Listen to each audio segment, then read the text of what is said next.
তোমাকে শুভেচ্ছা জানিয়ে শুরু হবে, বুঝলে? ঠিক আছে, আগে উদ্বোধন হবে রবিবারে, প্রস্তুতির মিটিংটা আজকে করে দেওয়া তোমাকে পুলিশ করা ব্যাপারটা রেখে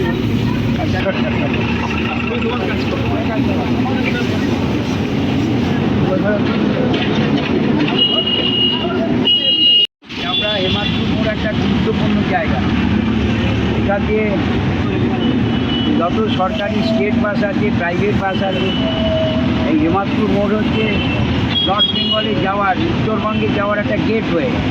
আর এখান দিয়ে বালুরঘাট বাস যায়, এখান দিয়ে একদম আসানসোল দুর্গাপুর বাস চলে যাচ্ছে, এখান দিয়ে মুর্শিদাবাদ কাটোয়া হয়ে বোলপুর পর্যন্ত বাস যায়।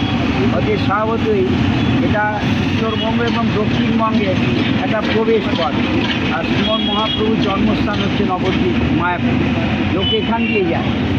সারাদিন সারা বছর হাজার হাজার মানুষ এখান দিয়ে যাতায়াত করে। কিন্তু মানুষের নিত্য প্রয়োজনীয় লোকালিটি আছে, তাদের একটা হাট এখানে হওয়া দরকার বলে অনুভব করেছি। এখানকার যে হেমাদপুর ব্যবসায়ী সমিতি তারা উদ্যোগ নিয়েছে, আমিও নিজে চেষ্টা করছি এই জায়গাতে একটা হাট বসানো। স্বাভাবিকভাবে হাট বসানোর প্রস্তুতি আছে, তো আজকে সেই প্রস্তুতিতে একটু দেখভাল করলাম চারিদিকে। এখানে একজন ডাবুরিয়া বলে নর্থ বেঙ্গলি, সে কিন্তু বিহারি হলেও সে আমাদের এলাকার বাসিন্দা হয়েছে। ওদের জন্য খুব ছট পূজা করি, এই পালিশোলা ছোটোবেলা থেকে কী দেখছি, এই বাবাটা দাদাও করতো, ও এখন করছে।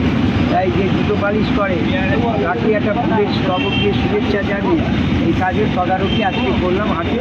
আগামী রবিবার সকাল 7টায় হাট বসবে, প্রতি রবিবার এবং বুধবার। আমি সবাইকে আহ্বান করব এই হাটটাকে জনপ্রিয় করে তোলবার জন্যে।